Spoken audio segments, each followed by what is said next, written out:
Hello, I'm Faith Rogers, host of today's program, COVID-19, Keeping Up with the Moving Target. Thank you for joining us. This activity is jointly provided by the Postgraduate Institute for Medicine, DKB Med, and the Institute for Johns Hopkins Nursing. Today's program is accredited for ANCC, AAPA, and AMA-PRA Category 1 credits. Please visit our website for complete CE information. If you're tuning into our webcast, please click the Claim Credit button on the webinar console.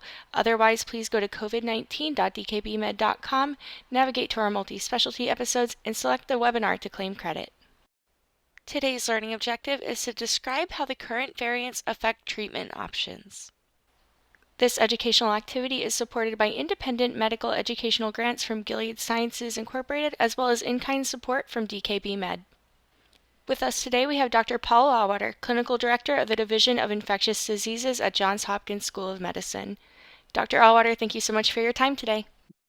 Yeah, thank you, Faith. And we're certainly in the midst of our respiratory season. And although this is a COVID-19 program, influenza and respiratory syncytial virus have both been plaguing many hospitals and doctors' offices across the United States, as well as in the news. Influenza particularly took a big leap upwards after the Thanksgiving holidays.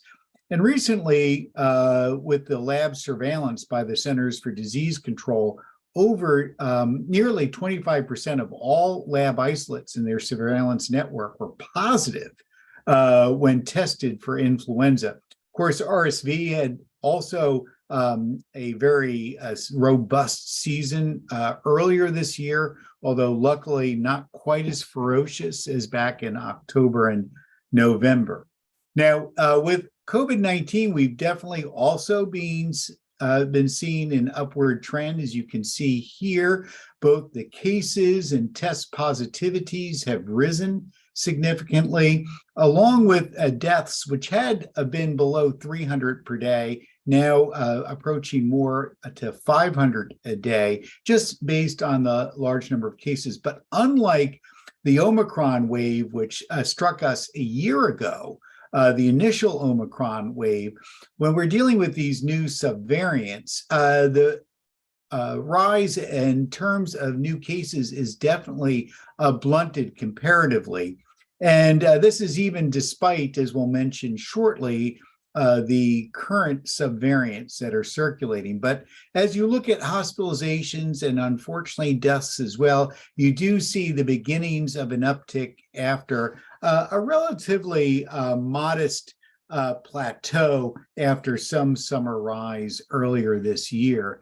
And what's circulating now are the BQ1 and BQ1.1 variants largely, but also others that all have a specific mutation in the spike protein that certainly has contributed to immune evasiveness in terms of vaccine efficacy. So again, the vaccines are not nearly as protective against infection and now are much more like what we expect with influenza vaccine, where the efficacy could be between 20 to 60% in any given year, but it does afford protection against serious infection and death for at least vaccine responders. The other news specifically is that the available monoclonal therapy, which had been decreased to one now, bebtelovimab, since the Omicron surge, no longer has sufficient activity against these circulating subvariants. So about 2 weeks ago, it was withdrawn as its emergency use authorization, and so should not be used for any kind of a treatment therapy if someone still has stock. So where does that leave us for outpatient COVID-19 treatment? And this I put in a table that includes COVID-19 guidelines recommendations. And without a doubt, nirmatrelvir, ritonavir, the combination remains preferred, but is complicated for many of our patients because of drug interactions. So now that we have no monoclonal antibodies, for those patients that cannot take Paxlovid, but may be older in age or immune suppressed, especially, so they may have multiple risk factors and still be at risk for severe COVID-19 to land in the hospital or die, it's now remdesivir. And of course, the trouble there is, although it works if given early in treatment, at least for relatively immune competent individuals for decreasing severity of infection. The Pine Tree study done much earlier in the pandemic, it does require a 3-day infusion, which is going to be logistically challenging compared to a single dose of a monoclonal antibody. Much further down the list is molnupiravir, the nucleoside analog, which definitely was less effective, although there have been no head-to-head trials compared to the others, but just was probably over twofold less effective than the other treatments overall. Lastly, I'll just mention convalescent plasma. This, I think, personally, I think remains an important therapy, especially for immune-compromised patients that may not have neutralizing antibodies. Unfortunately, the NIH guideline does not really list it as a priority. It remains with limited availability and often only given to hospitalized patients, but is also authorized for outpatient therapy if you can find a venue to administer it and the supply is available. One thing that we've done, certainly in our hospital in the state of Maryland, is largely now go to a tiered prioritization scheme, very similar to the one that the NIH has put forth on December 1st, once bebtelovimab was withdrawn. And that was for patients, especially at high risk for immunocompromising conditions. If there's limited chairs and availability to administer remdesivir, these are the highest priority individuals. You'll see them outlined in this tier 1.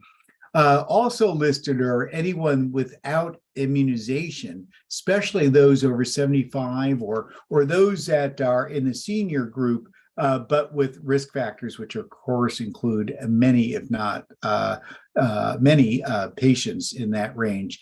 Lower down, as you'll see, are others that are not in this group, but have risk factors and so on. And so largely because of the increased numbers and demand, we're really focusing on the tier 1 patients largely to accommodate, as they seem to be at most risk.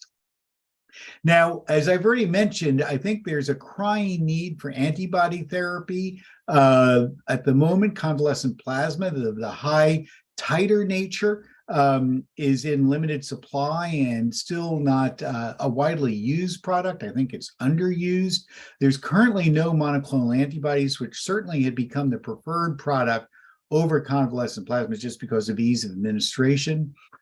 Tixagevimab, silagevimab, which afforded immunocompromised patients a 6-month plus level of protection for those that especially might have poor vaccine response, unfortunately is not protective against these currently circulating subvariants of Omicron.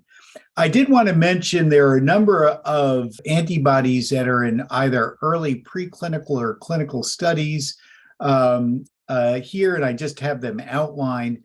And the idea now is people are focusing on more highly conserved regions in the spike protein that hopefully won't mutate, although with this kind of immune pressure, who knows, as well as a different component called the stem helix, which again seems to be relatively immutable to date. And so I have a number of products there, but whether they will come into therapeutic availability soon, I think, is very difficult to say at this stage. So Faith, that's all I have for this week. And do we have some questions?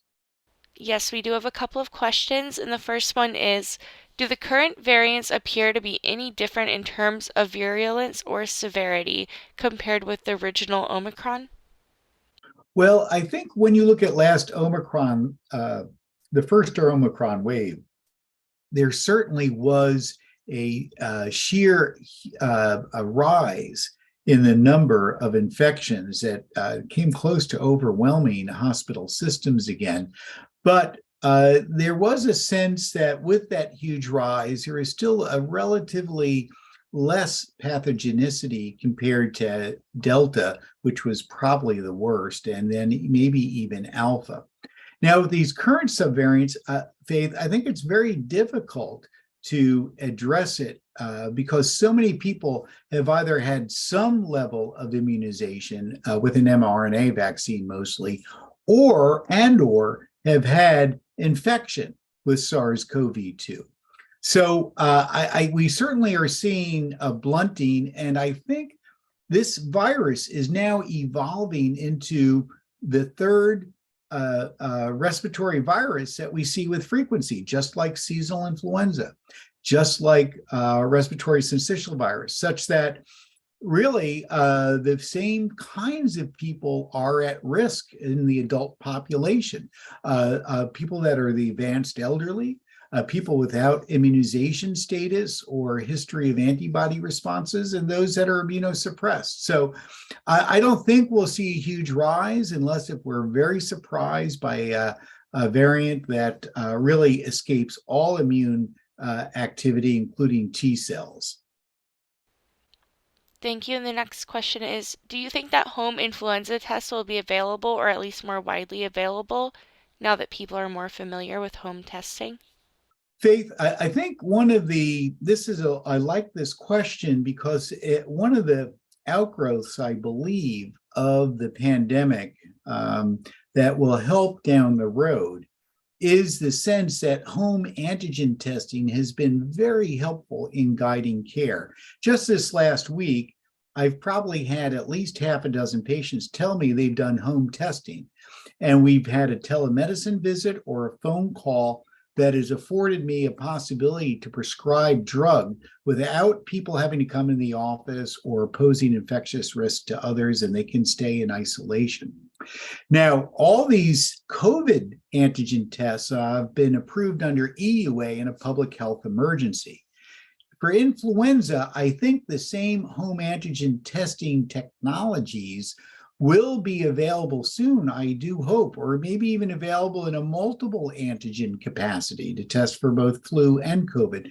But they'll have to go through a more rigorous FDA approval process than under EUA, where often studies of only 50 to 150 people were needed to get EUA status.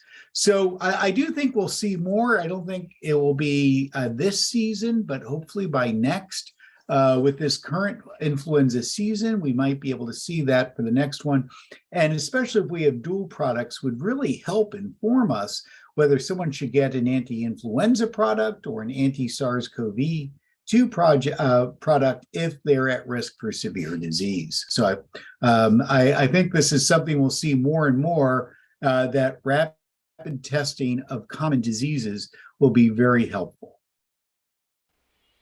Thanks again. Our final question here is oral remdesivir in development? Yes. So, I to be honest, I'm not exactly sure, and I'd have to reach out to know what's happening. I would say a year ago or so, there were publications of oral remdesivir, a prodrug of remdesivir, which is in the intravenous form that we use now, that showed efficacy against SARS-CoV-2 in both a ferret model and a murine model. And at least when I looked at clinicaltrials.gov, I saw the first human trial, which was only a single patient in Texas that received the drug, but I haven't seen any publication regarding this.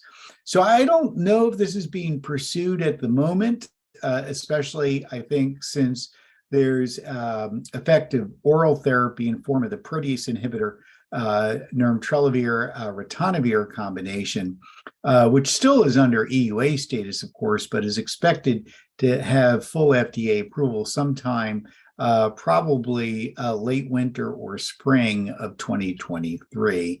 So, and then, of course, we never know with any of these therapies if there are head-to-head trials. So we're really trying to just compare different studies in different populations to know what might be better or not. So it's always a bit hard to know, especially since so many studies that were using drugs now were done in unimmunized populations earlier in the pandemic. So thanks for that question. Great information as always. Thank you again. If you're tuning into our webcast, please click the Claim Credit button in the webinar console to attest for credit. Otherwise, please visit us at covid19.dkbmed.com. Again, thank you for joining us, and thank you for your dedication to your patients with COVID-19. Thanks again, Dr. Auwaerter. Yeah, thank you, Faith, and thank you so much for your questions and for tuning into this program. I wish everyone best for the holidays and for the upcoming new year that's hopefully safe and happy for all of you.